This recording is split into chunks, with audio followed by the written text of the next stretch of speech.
The note came at 9:43 p.m., thin paper, shaky handwriting. Leave your house in 10 minutes, act normal, trust me. No signature. I opened the door. My neighbor, Daniel, stood outside, eyes wide, face pale. He grabbed my arm. "Walk with me," he whispered. "Don't look back at your house." His grip was trembling but firm. We walked 3 blocks, silent except for the sound of our shoes against wet pavement. Then came the sirens. I turned. Against Daniel's warning, my house, my life, was engulfed in fire. Windows bursting, flames licking out like tongues of accusation. He didn't say a word, neither did I.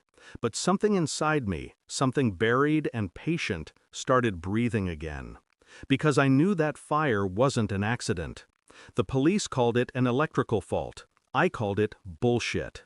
Nothing about that fire was natural. The smell of gasoline, the precision of destruction. Whoever did it didn't want me dead. They wanted me erased. Insurance records gone, documents, photos, proof, all ashes. But fire doesn't burn memory. My wife, Elise, stood beside me the next morning, pretending to be shaken. Tears that came too easily. Comforting words that sounded rehearsed. "At least we're alive," she said. She was right. I was alive. But something in me wasn't. That night, when she slept beside me at the hotel, I checked her phone. No password. Too trusting or too arrogant. There it was. Messages to a contact saved under L. It's done. He won't have anything left. My breath slowed. My heart didn't. She turned in her sleep, hand brushing my arm. I didn't move. I just watched her breathe. I didn't confront her, not yet. I became quieter, colder. People mistake silence for calm. It isn't. It's precision. I went back to Daniel, asked why he warned me. He hesitated, then said, "You didn't hear it from me, but someone was seen near your property. A car, late night, silver Lexus. Elise drove one." I thanked him, pretended to believe it was a coincidence, then went to work. My colleagues gave sympathetic nods and hollow condolences. Elise came by with coffee and concern. She hugged me, whispered, "We'll rebuild." I nodded. Inside, I cataloged every lie, every detail. That week, I started digging. I hired a digital forensics analyst, someone who owed me a favor, to recover deleted data from Elise's phone backups. It took him 2 days. When he called, he said, "You're not going to like this." He was wrong. I needed this. The report came in a plain envelope. Inside, screenshots, voice memos, transaction records. Elise and L. Real name, Leonard Harper. My business partner. They weren't just having an affair. They were draining our joint accounts. Slowly, deliberately.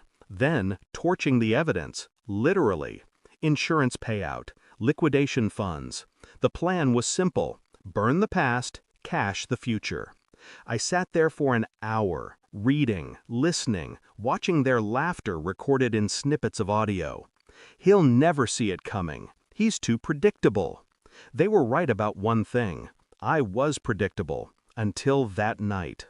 I waited 3 days, enough time for Elise to relax, to start planning our new beginning.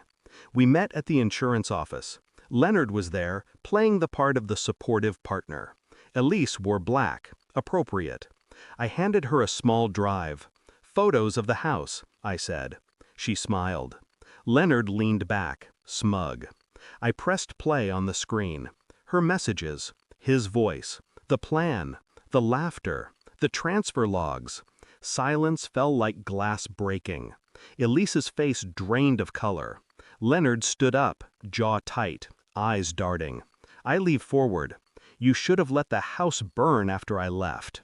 Neither spoke. The agent's face went pale. I stood, nodded politely, and left them to collapse under their own weight. Elise moved out the next day. Leonard resigned before the week ended. The authorities came soon after. Insurance fraud, arson, conspiracy. I didn't testify. I didn't need to.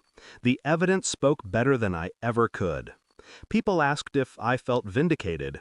No, I felt clean. One evening, Daniel came by, asked quietly, "You okay?" I looked at him, really looked. He'd saved my life, but what I was now, what rose from those ashes, wasn't the same man he'd warned. "I am now," I said. He nodded, sensing something final in my tone.